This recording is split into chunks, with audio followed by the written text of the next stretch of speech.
This cow has a replacement index of around 250 euros. She's a 5-star cow. The star rating system is used to rank animals, so if an animal is a half a star, it's in the bottom 10%. If it's 2.5 stars, it's on its average, and if it's 5 stars, it's in the top 10%. So this cow is a 5-star cow in the replacement index. It puts her in the top 10%, and even if you dig down into the evaluations more, she's probably in the top 1% of all cows in the whole country. Okay, she's after 4 or 5 calves. She's calving the same time every year. She's an average calving interval at 364, 365 days. So she's calving bang on time every year, and it's what's needed for a commercial suckler cow. Her calf under is achieving about 1.3 kilos a day average daily gain. So not alone is she expressing good fertility, calving at the same time every year, but she's putting a good growth rate into her calf as well. I know that Kieran will probably talk in a second about her visual appearance and how functional she is. Just, I suppose, in terms of where you get this information, correct, yeah. It's available to all farmers. Every animal in the Irish cattle herd, the National Suckler herd, is in our database, but not all beef farmers are signed up to Herd Plus and they're not accessing and using this information. So, provided that the ancestry on your animal is recorded, the animal will have a genetic index. So it'll have a replacement index, it'll have a terminal index, it'll have, PTAs and docility and carcass and all of that stuff. And farmers can use that to select stock that are suitable to be slaughtered and stock that are suitable to be retained in the herd and kept as replacements, just like this cow has done. I suppose one thing I should have mentioned at the start is the breed makeup of this cow. Her sire was an Angus, and I think the cow was a Simmental Solaire cross. And you could say, right, well, that sounds like a good mix of maternal breeds, but one thing that the ICBF and indeed the industry are trying to do now as well at the moment is getting farmers to move a little bit away from thinking just in breeds and in colours and, black and white or brown or whatever. But that, within all of the breeds, there are good things and there are bad things. So within Charolais, there are bloodlines with milk. Within Angus's, there are bloodlines that will give you a big carcass. So it's about, looking at an animal, not just in its appearance, but assessing the index and assessing the bloodlines within each breed that will give you what you want. How can a suckler farmer access this information? You have it on all the suckler cows in the country. How does he access it, and what does it cost? Basically, all pedigree bulls are available online through the bull search. That's an agreement that's there with Herd Books, that if a bull is a pedigree animal, he can be searched through his tag number AI code. But for cows, for all females, the farmer, it's part of the Herd Plus service. So it's 60 euros per year. All farmers that were in the BTAP discussion group scheme have been signed up to it. They've been getting their reports in the post. But the important thing is that when it comes in through the post in the door, not to just put it in the filing cabinet or worse again, throw it in the bin maybe, to actually make use of it and look at your herd, assess your herd where it's at, and assess if you're not happy with it, how you can improve. Okay. So moving on from that, before we come to the replacement heifer, I come back to you now when the replacement heifer comes in. Kieran, top class cow, what are the best farmers doing? Are they hitting that 365 day calving interval? Are they hitting the 0.9 calves per year? Or is she just is she a once off for the sake of the show? What's happening out there? Unfortunately, not enough lads are hitting it. You're taking in the national calving statistics at the minute. Suckler herds across the country, over 1 million cows, calving interval 413 days, and rearing 0.79 per calves per cow. Basically winning 79% of the calves from the herd. In the grand scale of things, sustainability, that's not sustainable. Put that into context. If you're to take January to December production year, that's basically a fifth of your herd. A fifth of the national herd sitting doing nothing, lying idle, haven't produced anything. That other 80% has to carry the cost of the cow. The cow is the biggest cost production unit on a suckler farm. That's where the biggest cost is. They have to be producing a calf year in, year out. And in 12 months, it's easy to say a calf per year, but it's a calf in March, it's a calf in April, slipping back into May the following year. So that's where you have to come in. So it's not happening out there at ground level. Is that what you're saying? Yeah. It's not. That's the figures. Spring of last year would have had an impact, put it back about a fortnight. But the year before was 396. It was 390 then around the year before. So it's been there static enough. Look, it is cheap. Like people say 365. Oh sure, look, sure, a calf per cow per year. Sure, if she calves an stage a year, so that's good enough. It's not, because basically you're not producing off grass. It's leaving you very limited sale options, which some of the lads will talk about after me. Are they achievable? Yes, they are. We're working with 2 programs in the north and one in the south, the Better Farm programs. Those lads have been setting the same targets, and they're more or less achieving them now. Their calving intervals are from 350 days up to about 380 days. It is achievable, not in 1 year, not in 2 years, but set yourself out targets. try and pull the calving interval forward about a fortnight every year to get yourself tightened up. And that's what they've done. Maybe over 4 or 5 years, that's where they find themselves, getting them down to the 360 to 370 kilo or day intervals. In terms of weaning percentages, going from 79 up to 90%, you're not going to wean 100% year in, year out. You might get a lucky year, you will. But by and large, if you get to about 90%, that's a fair level of production. Over a 50 cow herd, if you're at the national average of 79%, in a production year you've been winning, or you've been taking off 40 calves from 50 cows. So those 40 calves that you're selling have to carry the cost of that extra 10 cows that have produced you nothing, basically. If you can get that up to 90%, that's another 5 calves on the ground. I mean, we can argue with price, and price has not been good. If you're putting an extra 5 calves out through the market to sell every year, that's 5 grand. I mean, 10 pence, 20 pence in the market prices or beef prices won't match that. That's what we're talking about when it comes to the output. I mean, it's a very different story, as you say. I mean, she's atypical of what's happening out there. She's calving every year and very. Those lads are doing. They're working with a functional cow, a good R grade, possibly R plus type cow, good square cow with plenty of milk, and they're getting weight gain from milk, from grass. That's what they're doing. They're not looking into the extreme cows, these big cows, big 800, 900 kilo cows. That's where the fertility problems are coming in. I mean, Kieran, if she produces a miller of a calf and she calves 4 weeks later, I mean, it's very hard to cull the cow simply because, she's 3 or 4 weeks earlier. Like, I mean, can you see it from the farmer side of things? Like, but well, look, it's understandable. I mean, it's easy me standing up here and basically saying, no, you have to cull them hard. Look, you're cows, but like, nothing changes unless you investigate it. Like the better farm programs there, we just basically put in the bull for 12 weeks, 14 weeks maybe at the first year. The hardest year you'll have to do to cull cows is the first year. Once you do it, you won't look back. I mean, people say, oh, let the cow slip, she's my best cow. Yeah. If she's not calving in, say, in 12 months, and around 360, 370 days, if she's calving over 400 days, she's not your best cow. She's losing you money before she even starts. That is not your best cow. That cow, cash her in, bring something in their place. Like the lads have seen it, breeding from fertile cows from the start of the calving herd, getting the cow in the correct condition right throughout the year. That's where they're winning in terms of their calving intervals. Okay, so what is coming to the ring now is a replacement in calf heifer, and I mean, so you're telling guys if they're culling, they obviously have to bring in replacements. Yeah. Chris, talk to us about maybe what we're looking at here in terms of in front of us and in terms of the paperwork behind her. Like. Yeah. Okay. So we saw the suckler cow and calf. That's kind of the complete package. But obviously you have to find your replacements from somewhere, and it can be a very difficult thing for a lot of suckler farmers to do, particularly if they're running terminal stock bulls. Basically here you have a Belgian blue sired heifer. She's off a Simmental cow. It might be surprising to a lot. She doesn't have that extreme muscling that's shown by a lot of Belgian blues, which goes back to the point I made that, stereotyping breeds, not all Belgian blues are extreme muscle, so it's important to keep that in mind. She's a 5-star heifer. She's a replacement index of €195. Her dam before her, calving regularly every year again, which means fertility is there in her breeding. An excellent replacement heifer, very suitable. She was born in January 2013, and she's calving at 24 months next January to an easy calving Angus bull. The targets that Teagasc and the industry are setting out, getting heifers calving at 2 years old, and she's been putting calf to an easy calving bull just to give her that chance first time round.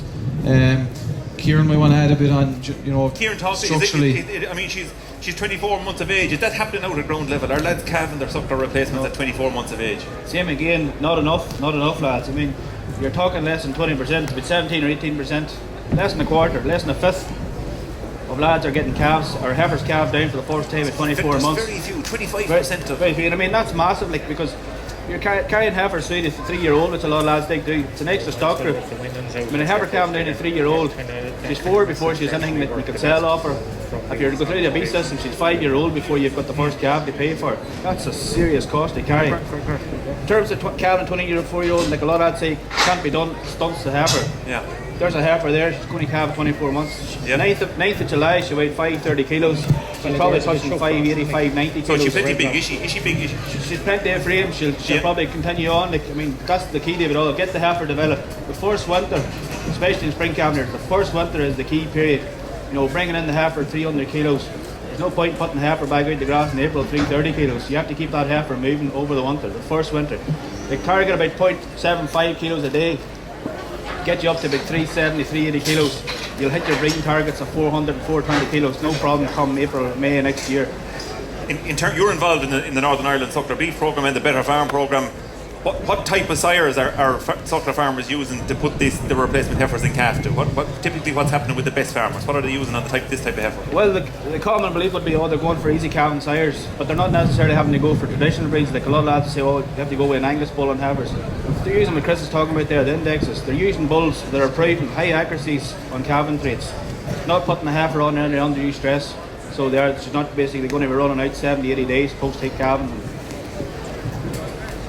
Okay, Chris, Dad on that, yeah. Yeah, just added that actually, this morning, the first demo, there was a guy stood outside the gate and he was saying breeding off paper and breeding off figures. Sure, where did that ever get anyone? Absolutely, no. And like ICBF in the industry would be the first to admit that breeding and management go hand in hand. You could have a 5-star heifer and she could be a screw, she could be sick, she could have been neglected, she might never have been dosed in her life. So, you do still have to judge an animal on its physical appearance, but what indexes suggest is that if all else is equal, the higher index animals will outperform the lower index animals, provided that they are all looked after in the same environment. Okay.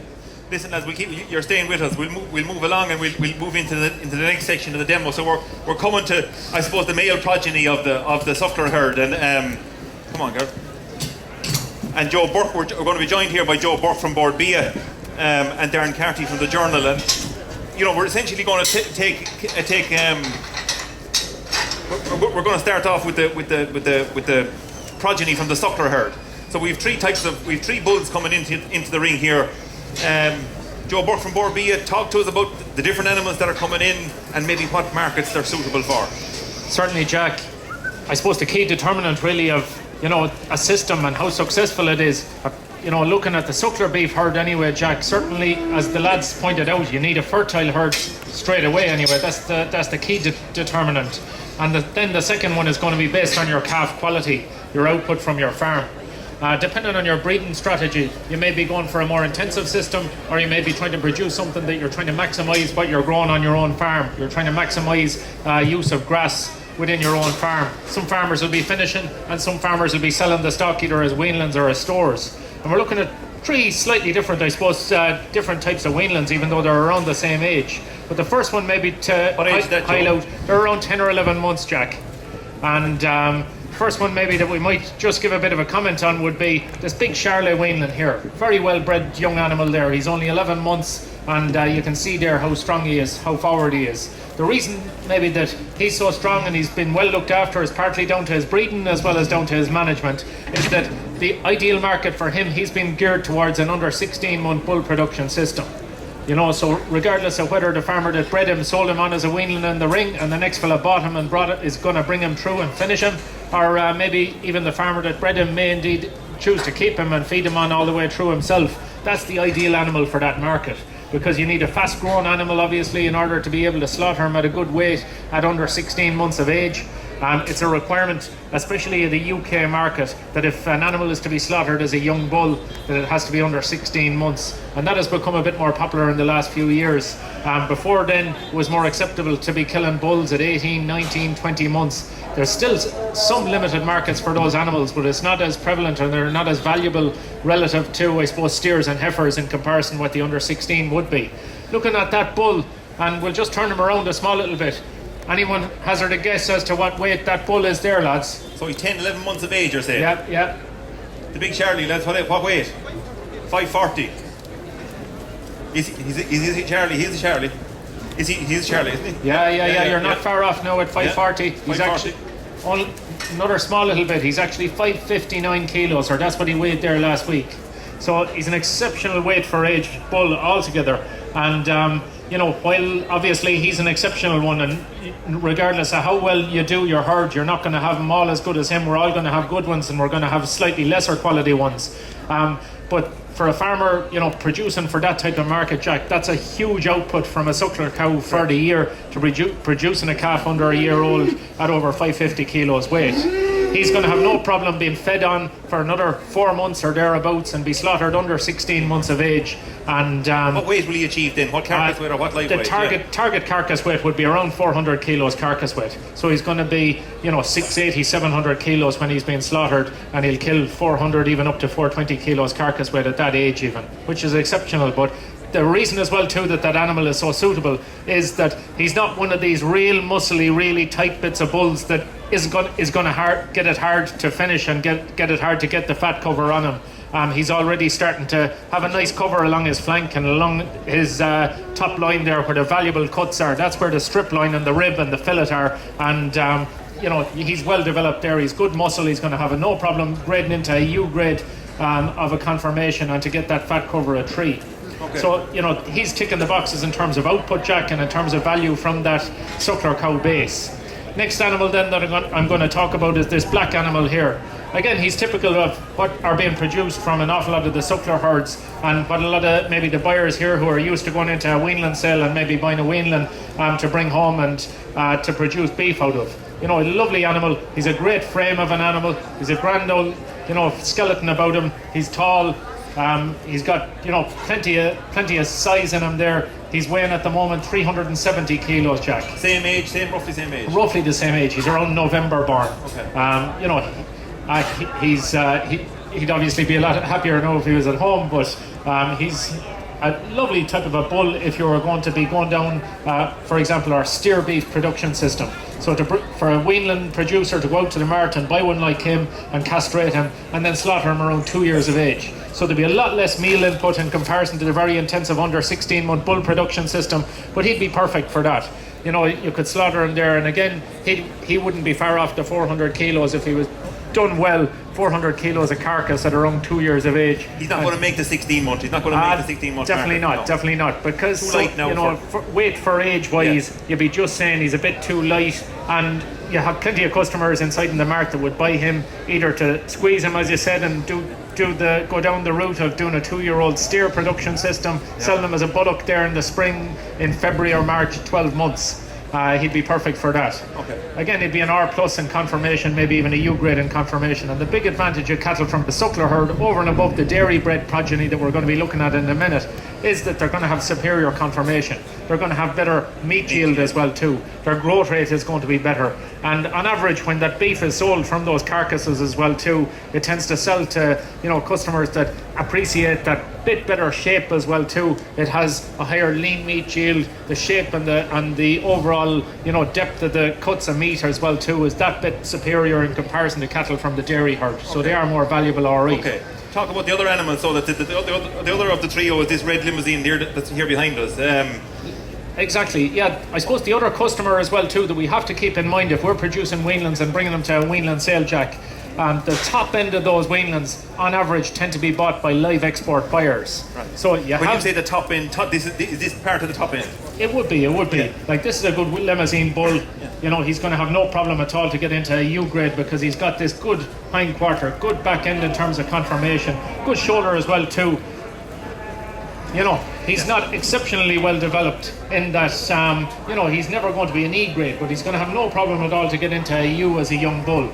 An Irish farmer could buy him and go down a similar route as to what we were talking about for the black weanling. Yeah. But more than likely what would happen to him at the moment would be that an export buyer would bid for him and buy him and probably give a good bit more than what an Irish farmer would be prepared to give. Okay. And you have that type of weanling going there. You also have even the Belgian blues and the even better conformation animals that would be U pluses and even into E grade conformation, Jack. Okay. The reason that they go for them is in the Italian market, that's what they tend to favour. Animals that are going to have a high yield of saleable meat, animals that are going to feed on without laying down fat.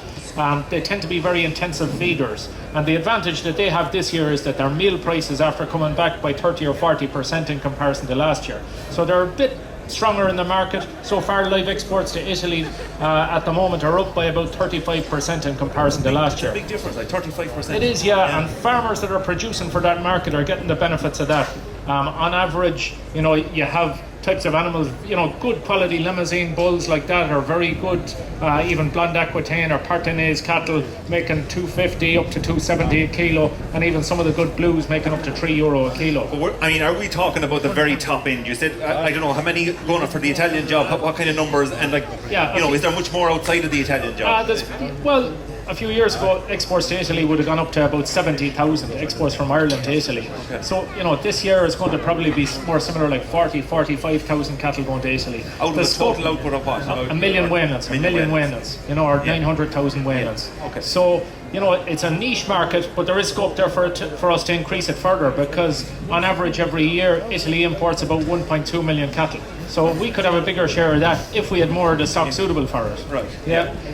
Then you don't want to have all your eggs in the one basket, and I know where you're coming from. We can't all go down the Italian, bull production route, because some of those stock won't be just suitable for the other markets that we have.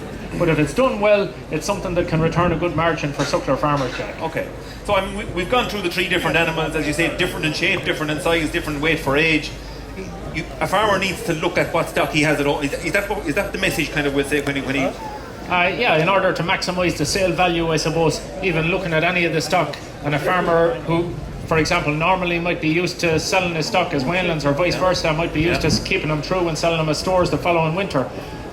Even though the beef price, Jack, at the moment is about 50 or 60 cents a kilo below where it was this time last year. Looking at Wayneland prices and prices in light stores, they're actually very, very close to what the same cattle were making this time last year. And in fact, the cattle have done very well at grass. They're actually a bit heavier as well too than they might normally be. That's something as well to bear in mind, because many of the production systems, including the live export market, after an animal goes above a certain weight, they actually become less valuable per kilo.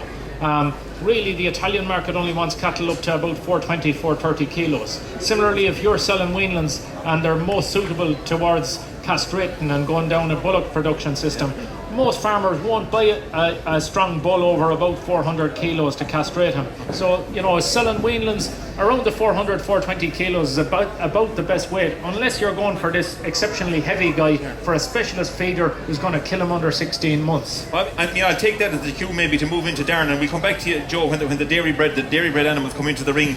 Darren, mark trade strong. Would a farmer with this type of stock at home, and you can go through them individually for us, would he be better off taking them to the market, or would he be better off trying to finish them at home himself? Yeah, excuse me, sorry. I suppose, Jack, the mark trade is very, very strong at the minute. Many people will say here that we're buying cattle to finish, that the mark trade is nowhere in respect or nowhere in relation to the factory trade at the minute.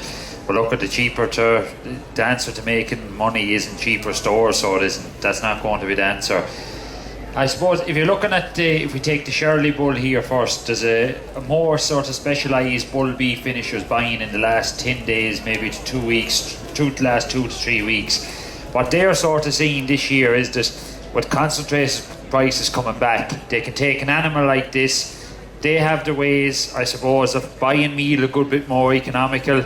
That if you're going in and you have that animal at home and you're buying your 25 kilo bag of meal, you'll end up putting a lot of cost into that. Like if we take, say, a bag of meal costing €8 a bag, you could be up on 320, 330 euros a tonne. Whereas we finishers here yesterday, we were talking to after a couple of the demos, they're putting together a sort of simple ration now at the minute, barley, distillers, even soya, and a bit of soya hulls for around the sort of 180, 190, up to 230 euros a tonne. So there's €100 of a difference there straight away. Like a lot of people say if you had a €50 margin out of an animal like that for a short finishing period, you'd probably be doing well to come out to farsiders. So that's, I suppose, the first point to consider. The other point to consider is, say, if you have just say a few of them at home, which a lot of farmers might have this year without even noticing this. When you asked, I suppose, what weight was the animal when Joe asked there, a lot of farmers said 470, 480. Cattle are weighing very, very well this year after a good grass growing season. So bullocks could be 40, 50 kilos heavier. We've seen on the Better Farm programme the weights coming in, the average is about 35, 40 kilos heavier. So for the same time of the year. Same time of the year. It's just the direct result of a good grass growing year. So you take him, you have him at home, you're trying to decide, do I finish him? If you can't get the meal at a lower cost, right, the next point is your negotiating power. If you have 5 or 10 of them, everybody's seen this spring how hard it was to get cattle killed. It's a lot easier now at the minute, we'll talk about that in a minute. But if you have a lot of bulls, and especially if you're trying to get them on the grid, trying to get a good price and trying to get all your bonuses, it's just maybe not that straightforward. Look at the mark trade at the minute. That animal there, it's 550 kilos. What would you pay for him? Anyone here say what he's worth in the ring at the minute? 1100. 1100. Anyone pay a bit more? Yeah, there's a man here said 12 or more. That type of golden Charlie bull is making great money at the minute. Like, and I know he's 550 kilos, and you'll say that they mightn't have a lot of people in for him. You'll have plenty of finishers in there now at the minute. They're making anywhere, I suppose, from about 1100 right up to 1250. If you're the player type animal, you might be back sort of to €2, €2.10 a kilo, but they're making 215 to 230 a kilo at the minute. Very, very good demand for that. So you have to weigh up the three things: is he worth more to me at the minute? Will I put meal into him? I'm not sure of the market. Or have I the negotiating power to put it in? And it all boils down to economics. We look at 1200, Jack, add another 300 maybe for cost, and that's being generous now. Right. 1500 yours. Add another. That's overweight now. That's not answering market, transport and cost, veterinary costs. You're looking at him needing to be over €4 a kilo to break even. Okay. So you take that into consideration. You have to just look at the market and see, is it better to sell? We're not saying to people to go out there. I don't want anyone coming back in a few months' time and say, Jesus, Darren Carty told me to sell beef is at $4.50 a kilo, I'm going to have to lose my shirt. So, but it's just to look at it, see what your own system is, does it suit you, and use realistic costs. There's no point thinking that you're going to get two kilos live weight a day on that animal. If you're set up to get 1.5, 1.6, use realistic costs and see what is the better market route. I suppose if we look at the black fella, and Joe talked a good bit about that, he's your more sort of traditional animal that you could bring to your steer route. He's also an animal that could go to the sort of, I suppose, the system that has been there in the last few years of maybe carrying him over the winter, putting him out onto grass, bringing him in and finishing him intensively. Now, we all know that the bull specifications and bull job won't be the same as what it was in the past. That the days of a carcass of 480, 500 kilos are gone, but there will be a market, or it looks like there'll be a market maybe for that sort of 18-month bull, if the age suits him. The age isn't on this fella's side, but if you were to light wean and carry him over the winter, get him out early, there could be an option to do. To leave him entire and finish him as a bull at 18 months. That fella ages again him now. Okay. But he's too many months in the clock now. Too many months in the clock. But if you had that same type of animal, it's something you have to consider. Maybe talk to your factory agents and see what they're coming with. We're told that there's going to be talk and specifications, and there's going to be talk and weight limits. We haven't seen it yet, so we haven't. It's something farmers need to make decisions. But if you're going to go on, say, on a bull system as opposed to a steer system, what the bull is doing is you're just getting the more efficiency and you can afford a lower price per kilo. Whereas you take him to a steer system, he'll still be ideal for that, but you'll probably be finishing him maybe out of the shed maybe next winter. So you're lifetime at 24 months of age. 24 months. Lifetime concentrate inputs at a steer around 1100, 1150 kilos. As a bull, 1300, 1400 kilos. So you're putting more meal into them. So you are. This fella here, lifetime concentrates about 1.8 tons. So a lot of meal. You're putting a lot of meal into them. This fella, I suppose, then. I mean, what would he make in the market there? What would he sell for? Anyone sell this type of animal lately? What weight again? 390, 370? There was a man here that was fairly good earlier on, so he was. There might be a jacket in him if he gets him right again. 850, yeah. That's what you're looking at. All the demos we've done so far is that type of an animal is sort of selling around the 215, 220. You might even get 225 a kilo for him. Whereas if you shave 200 kilos, I suppose if you shave 200 kilos off him and put him into the ring at this and put him in with that golden Charlie, at the moment they're making anywhere from 850 right up to 950, 1,000 for that 350 kilo or 380 kilo. There's a serious demand for them. Talk about the red fella here then, and as Joe said, he's not your extreme type of sort of export type animal. Because there is such a good demand, there's a lot more live exporters willing to take a punt on this fella and in the demand for that fella. The one consideration, what weight is he now, Darren? It's 397. The one consideration, and I suppose Joe pointed to it, is the ideal for that fella is around between 400 and 440 kilos. 430 is the ideal to buy up to 440. Now someone is going to say in a minute they sold this cracker or humdinger for Belgian Blue, he was 550 a kilo and he came into 13 or 1400 euros. They will definitely buy them, and they'll buy a not heavy one. But for that type of bull, you want to maybe around a 420, 440 kilo, maximise your sale value. Now he's not looking as good as he was a few days ago, but in general what I do with him is you could feed him on a small bit more. He'd push out that bit of muscle on him a small bit better. He's that sort of a solid type animal. He won't develop sort of layers of fat around the tail head, which the live exporters don't like at all. They don't like an animal that comes in and say, even you can see in this fella already, he already has sort of that ripple of fat there, like, whereas this fella, he will take a bit more feeding and he will just be that better type of animal. Anyone want to put a guess on what you'd pay for him? 400 kilos. 960. 1100. You probably won't go as far as 1100. You'll probably pay somewhere between the 900 and the 1000 for that fella. You might get sort of 2 shippers on him and he might go to 250 a kilo, but in general that type of animal maybe 235, 240 a kilo is what you're looking at. Now it all depends on the market, Jack, I suppose, and what way he comes in, but very, very good sort of trade for him at the minute. I suppose the overall message, Jack, if 3 totally different animals there, is to weigh up what you have at home, go into a mart, see what they're going and suit your system. The one last thing that I would make mention to this year is there's a lot of farmers say the calving interval has gone back. There's lighter weanlings. We didn't bring any here today because they get bullied in with these, but there's a lot of weanlings, 250, 270 kilos. What do you do with them? And a lot of farmers are set up, I suppose, there's a lot of fodder there at the minute. There's a tendency to say, sure, I have the silage, I'll feed them on.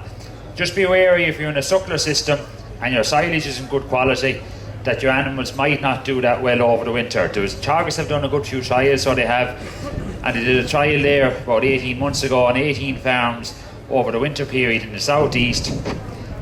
Some of the farms, only a handful achieved a target weight gain of 0.6 kilos per day. Now what that does, to put it into perspective, is 250 kilo bull weanling, put them in a 250 a kilo, just give them, because an average, now they'll make 280, 270, 280, but just put them in an average 625 to start off. You'll put about €200 a cost, about 120 days, 2 kilos a meal, and silage 20-25 kilos every day. If he does 0.6 of a kilo, you need 246 to break even. If he does 0.3 of a kilo, the price goes up to 276 a kilo. So it just shows that importance of them animals. Sometimes it looks a lot more attractive.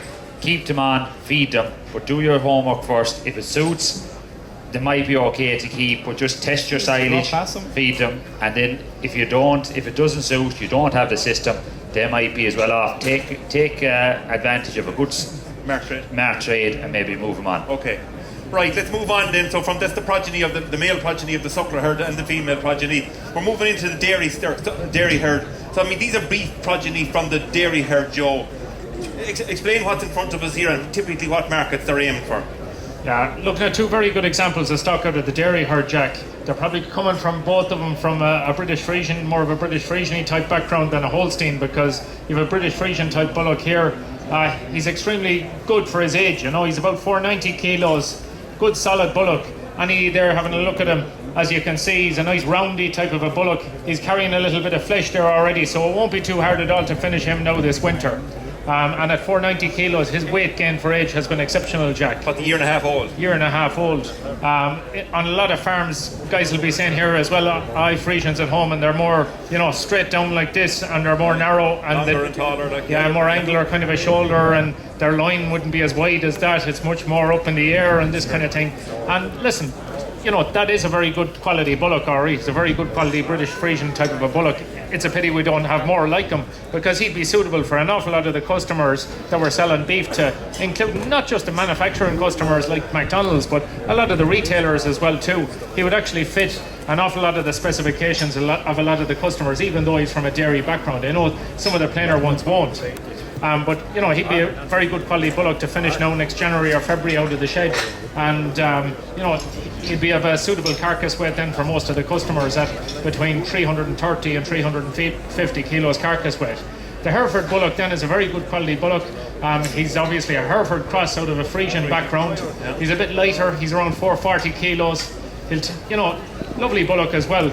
the advantage of him is a couple of different advantages really, in that his confirmation when he's finished might just be a little bit better. It'll probably be an O+. He might even make it into an R- in confirmation by the time he's finished, and he's that gives them higher meat finished yield, out. Higher meat yield, and the farmer will obviously get a better price as well too, because he'll be into the base category. So he'll be at the base price plus the 12 cents hopefully, and then he'll be plus maybe up to 20 or 30 cents a kilo of a Hereford premium in the case of this bullock, if he's killing in the likes of the Hereford Prime scheme, or if it was an Angus animal, it'd be in the certified Angus scheme. And farmers who are signed up and taking advantage of those, and especially at that time of the year during the winter when the bonus is at its highest, that's the advantage of those breeds, that farmers finishing those cattle will get a bit of a bonus. They're not that hard to finish them either. You wouldn't have to be keeping on feeding that bullock now until next April or May. You'd be saying after a short stint inside in the shed, there'd be a good cover of flesh on him. And on average, those Hereford and Angus cattle, they tend to be a light enough carcass weight, but you can kill them at a young age at 300 kilos, 310, 320 kilos carcass weight, Jack, without too much meal going into the system. Yeah. So, you know, I mean, there could be a lot more of this type of animal around, Joe, in coming years. If sex semen got going, if the dairy herds start breeding just for female replacements for 4 to 6 weeks, and then maybe move into sex semen, beef semen, like, I mean, our stock bulls or whatever. Yeah, definitely. Like on average, is there a market there for it, I suppose, is my question. Yeah. Like at the moment, there is a significant demand for Angus and Hereford sired cattle, that there's beef programs that will take more of that beef if there was sufficient supplies available. So there is scope for it to grow. Whether it could double, for example, in size, it'd take a few years for that to happen, and we'd have to make sure that, you know, there was sufficient effort going into marketing the additional supplies of Hereford and Angus cattle. At the moment, 60% of the dairy cows, or even more than 60% of them, are being put in calf to conventional Frisian or Holstein Frisian semen in order to produce replacements. If you could replace more of those and have less bull calves, you know, Frisian bull calves. Many of those Frisian bull calves are being exported live over to Holland or Belgium or Spain. If they could be replaced with more, you know, valuable beef cross animals, the big advantage of those beef crosses for the dairy farmer who's selling the calf, maybe getting, instead of a Frisian bull calf getting €100, selling one of these for between 200 and 300 and maybe up to 350 euros. Yep. So there's a drop calf, big advantage there straight away from the dairy farmer. For the beef farmer, it's the advantage of getting a higher price, obviously, at the end of the day, and also suiting the system, having an animal that'll finish easily and suit the grass-based system and not have to feed too much meal. So I mean, if it did happen and the dairy herd increases and that we do get more beef crosses, and look, we're going to have more Frisians probably as well, more Frisian bull calves, like, and more Frisian. I mean, obviously some of them are being, the majority are probably being exported as bull calves. The Holstein Frisians, a lot of them are, especially this year, Jack. Live exports. It's not just the weanling exports that are up. Live exports, dairy bull calves as well, increased significantly there in the springtime of the year. There's over 110,000 bull calves, and most of them being a Frisian bull calf gone out of the system there earlier on in the spring.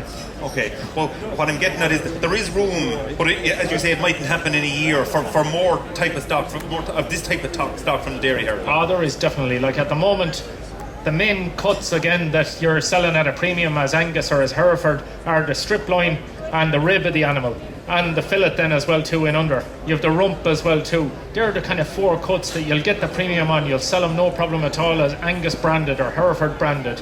The likes of, you know, you'll sell a certain amount of your manufacturing beef, your flank and your 4/4 beef into some kind of a burger.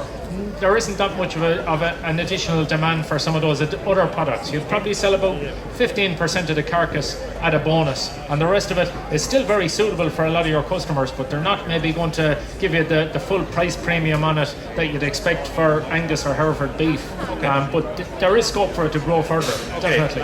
Darren, will I just bring you in terms of, you know, if a farmer has this type of stock at home, in terms of potentially what he might do, feed them on, mark trade at the moment, like just develop that a little bit, like just for a minute or two. I suppose the mark trade, Jack, and we have to be wary that we've a very good type animal here. Age is right on the card, and that's a big consideration with dairy bred cattle. That if they'll kill within spec, but there's a lot of cattle that were traded or have been traded in the last while that say 2012 born, just maybe haven't reached the weight targets along the line, and they have been a good bit more difficult.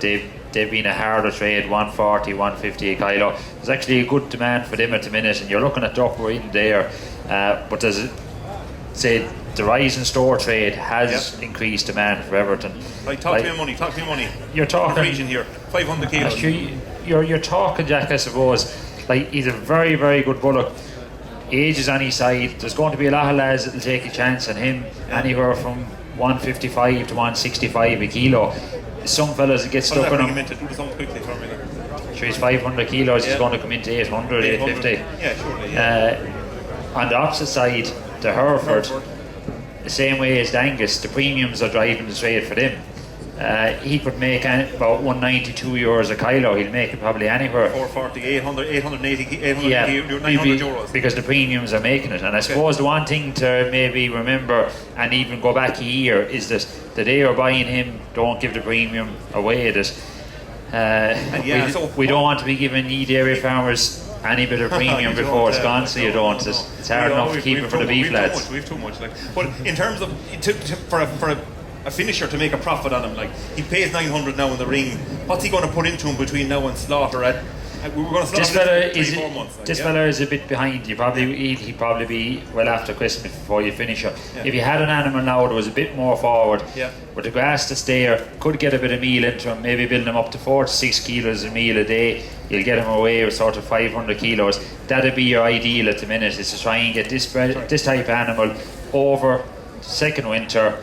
Have him killed before you hit the second winter. Lifetime concentrates 500, 600 kilos. Whereas you put it back into the shed, you're looking at your 24-month steer, and that's when that fella becomes a more expensive animal, and then you're really into the thing of weight, grade, and putting a bit on him. You're probably going to end up feeding him after Christmas, a good bit after Christmas.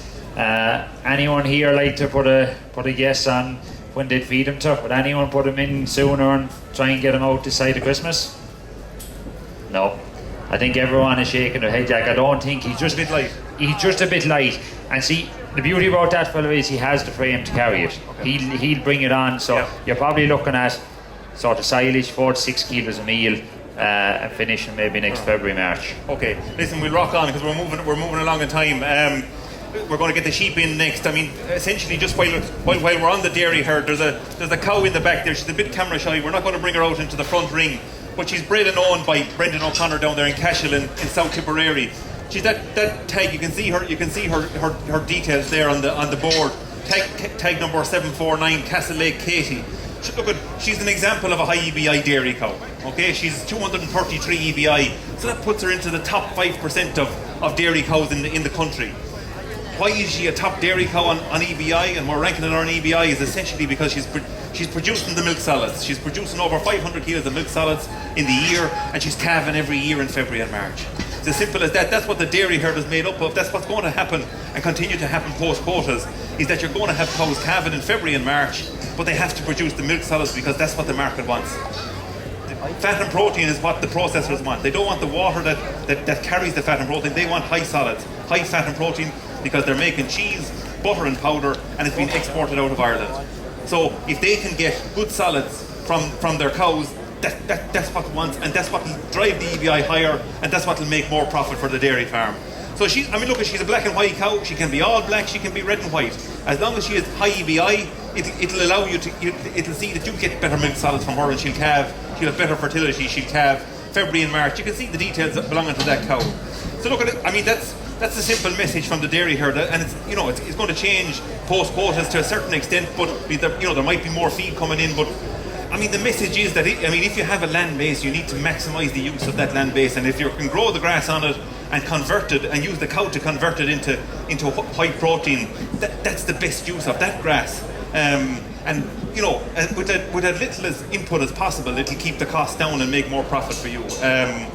There is a certain element, of course, of Irish milk. There's 10% of milk produced during the winter months for city markets, etc., as liquid milk. It's a different product altogether to the product that we want for the seasonal spring milk. They want fat and protein, whereas the man in the liquid trade, he wants volume. Like, he doesn't. The fat and protein is not as important to him.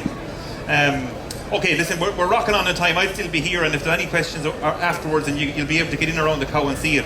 We're going to move straight into the sheep sector, and Darren is going to come back here with a number of ram lambs, Darren. So just talk us through the type of lambs that you have, and maybe the potential markets for this type of lambs. Yeah, Jack, we'll move on, I suppose, fairly quick through it. I suppose maybe one comment on the sheep mark trade or the sheep trade where it is now as opposed to last year.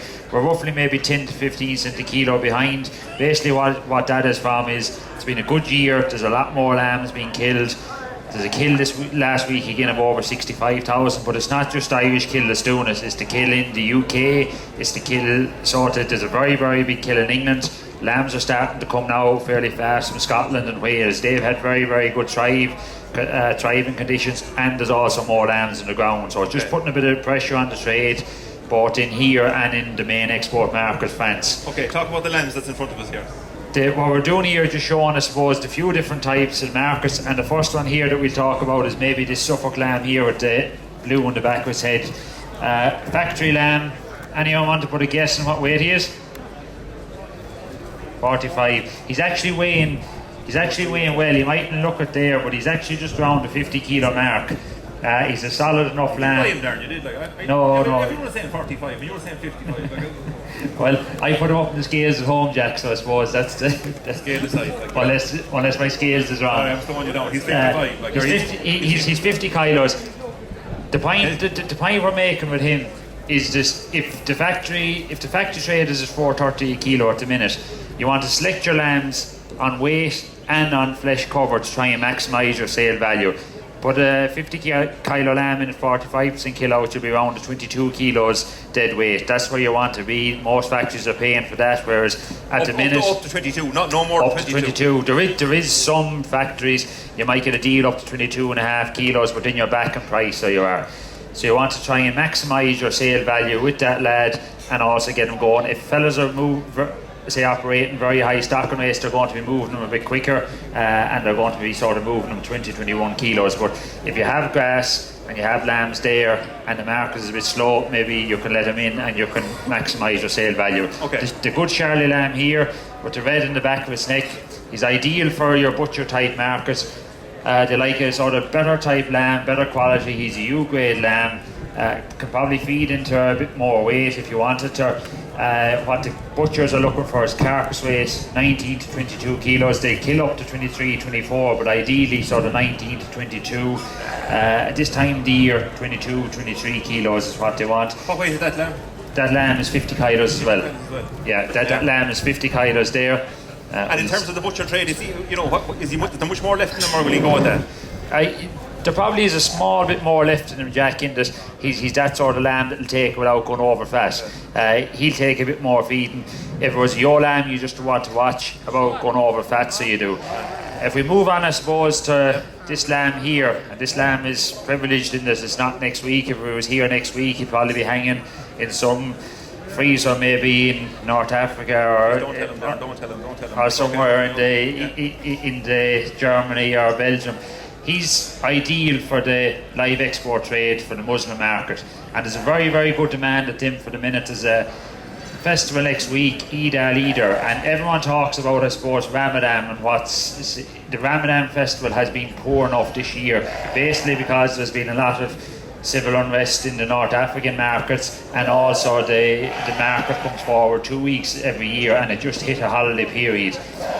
There was a buyer across the Borbia stand yesterday. He bought 6,000 Irish ram lambs. Of that type of lamb? That type of lamb, and also this type of lamb. He's buying for the Belgian market, so he actually likes that type of sort of nice, muscly, maybe lean lamb. He doesn't like a lamb that is sort of going to kill out over sort of fat. He likes that sort of nice, sort of lean lamb.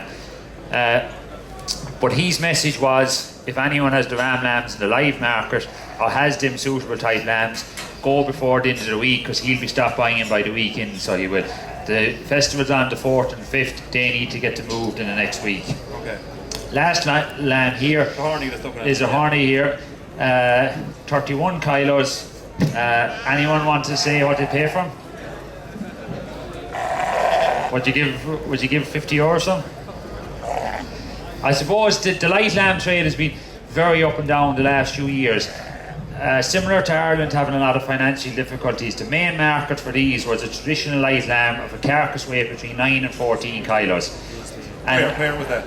Where's that trade? Italy, Portugal, Spain. And instead of, I suppose, Irish households having a turkey for the Christmas, in a lot of sort of Spanish and Portuguese houses, the tradition was to buy a light lamb and run up to Christmas and they'd eat them over the Christmas. So no turkey, just lamb, mountain lamb from Ireland.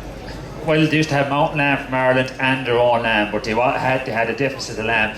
Markets are a lot weaker in the last few years, and the only real sort of option for that fella now is to bring him to the French lamb weights. There is a bit of demand.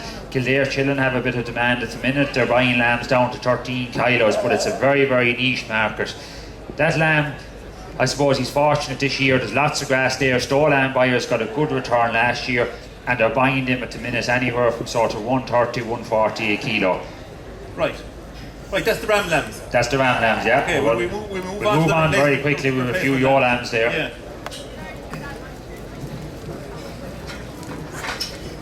So Darren, you're bringing in a similar type breeds, are you, or what in terms of what different type of breeds, stock? Jack. I suppose what we were looking at there is we were looking at the sort of terminal markets with 2 points to make here. The greatest sort of driver of profitability in sheep farms is litter size and stock and weight.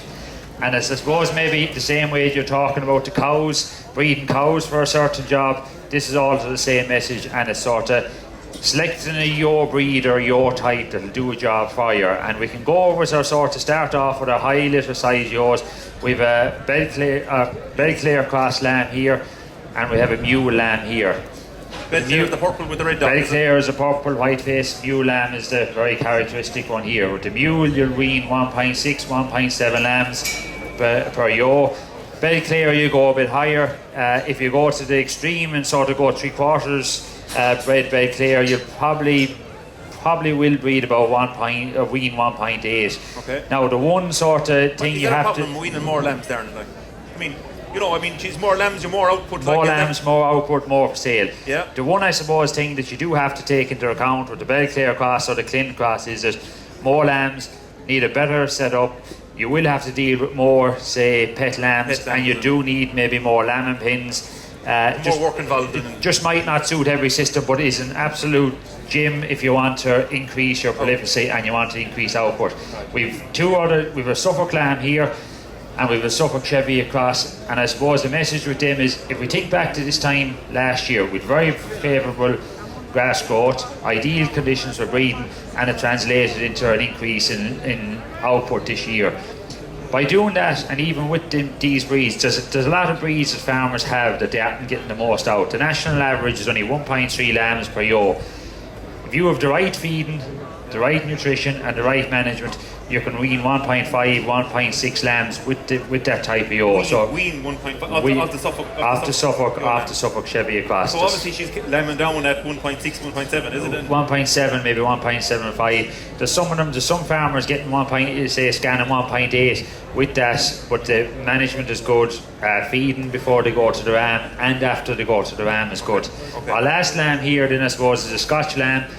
If right was right, I probably should have a Cheviot lamb as well, just to sort of get the message across, is that there has been more demand for these type, basically because this is the mother of your mule crossed with a blue-faced Leicester, and your Suffolk Cheviot cross is obviously your Cheviot Joe and your Suffolk. There's more hill farmers breeding them in the last few years because of the replacement market has developed for these two. What kind of money are they making in the market at the moment? Like the likes of the mule then, so that you're saying? The likes of the mule, well the mule sale in Mayo this year, the Mayo mule and greyface, the average for the old lambs was over €130. There was a flyover sale there. She actually came from Clanny-Mark there there was a sale in Sligo last weekend, she sold for €130. So that's what she made. I suppose if you look at the Scotch lamb they're making, that's 30 kilos, around €70, a heavier lamb going into sort of 80, 90 euros. There is good demand for them. I suppose the message from here, Jack, is that it's okay looking at them, and we can look at the lambs inside, we can look at these lambs here. We are in a fortunate position in that the same way as the dairy and the beef, we do have the facility now to look at looks and to look at paperwork and see what breeding and what potential is there. Maybe that's where I leave it. We might go there. We might move on to Kevin McDermott from ICBF and Sheep Ireland. Kevin, we've looked at the replacements. We've looked at the male progeny. Talk to us about you're going to bring in 2 rams into the ring. Talk to us about the rams. What they are, what they look like to us, and what the paperwork maybe behind them is behind them. Yeah. So like as Darren's concluded there, like we've now got another new technology. to help us select the best rams when we're going purchasing to make us the most money or leave the most profit on the farm. As similar to what's been on the beef and the dairy in the last few years. And to be honest, like all the messages we would have heard from Chris there, they all follow through. Like the 5-star animals are on average leaving the most money on the ground. Behind you, lads, behind you. Whoa. And they are leaving the most money on the ground. So but what's again, the difference, Kevin, between these two rams now? What's the stars and what's the kind of... Well, on these two rams here, now look, there is a bit of a difference in these two. Obviously, this lad's much bigger, and he is the 5-star on paper on these particular two. But that's not always the case. The 5-star could equally be the small fella, could it? It could have equally been that lad. Like size does not equal stars, and size doesn't always equal profit or growth rate either. Like because, as we said before, the way an animal is managed up through its lifetime will have a lot to do with the way it looks. So just because an animal is a bit smaller and he has 5 stars, he could just as well put as much money in your pocket at the end of the day. There's other things to take into consideration as opposed to just growth. Like as was mentioned, number of lambs born has a big impact on farm profitability, and you can now select on that using the indexes as well. So, like for example, out of these two rams, this ram's daughters, well, we'd expect to have more lambs than the lambs from the other ram, for example.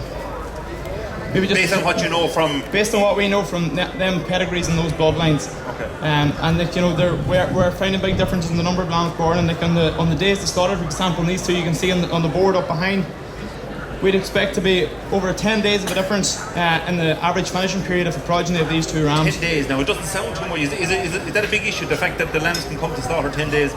10 days is huge, especially when you take into a spring lambing system. 10 days is a big chunk of a lamb's life, and plus you multiply 10 days over. You put a ram to 50 ewes, you get maybe 70 lambs from them. 70 lambs by 10 days grazing. That's a lot of grazing days that you can put into your ewes then. Okay.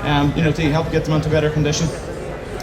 The other very important thing to take into consideration in the stars is the accuracy and the amount of information we have behind each evaluation. Because we're only sort of up and going now as the last few years, we're still working with a slightly limited amount of information, or a limited amount. And the more accurate the evaluation is, the more confidence you can put behind it, and generally the bigger the gap is going to be. Have all breeders now got stars for their rams, or what way is it working nationally, like we'll say? And do farmers need to go out and buy rams with stars now? As regards to stars, last year we had over 500 breeders recording in the scheme, and we'd be hoping that'll go up another small bit again this year. They're all throughout the country at this stage. There was a survey done by Chagas a few years ago reckoning there was roughly around 1,000 breeders. Now a lot of those are probably not active anymore. There's a lot of pure Scotch breeders left in that as well, who are more or less just commercial farmers. So we would have the main chunk of all the pedigree registered flocks on the system at the minute, and especially the larger ones who will be producing the most rams. Okay. They're also widely available on the stars now and the catalogues, and on the sheep, Ireland ram search as well. So you're able to go in now and you can search, for example, I'm looking for a Charlie in Kildare, or I'm looking for a Suffolk in Galway, and we must have 5 stars on the terminal index. Yeah. And that's the sort of ram, those rams will help drive on your growth rates of your lambs and the bees ear lambs and less lambing difficulty. But you can select whether you want a terminal lamb or a replacement ram, and I suppose that's that's an important key. Looking at those 2 rams there now, if I was to ask you which one of those 2 rams' daughters, will have the most milk, or which one of them will be the most fertile, it is almost impossible to tell just by looking at them. But you can use the evaluations then, or the stars, as a tool to help you, just to help make that fine-tune that last final decision, to make sure you're giving yourself the best chance of bringing the best genetics into your flock. Okay, it's good to see the paperwork following through on the sheep sector as it was with the dairy and the Suckler herd.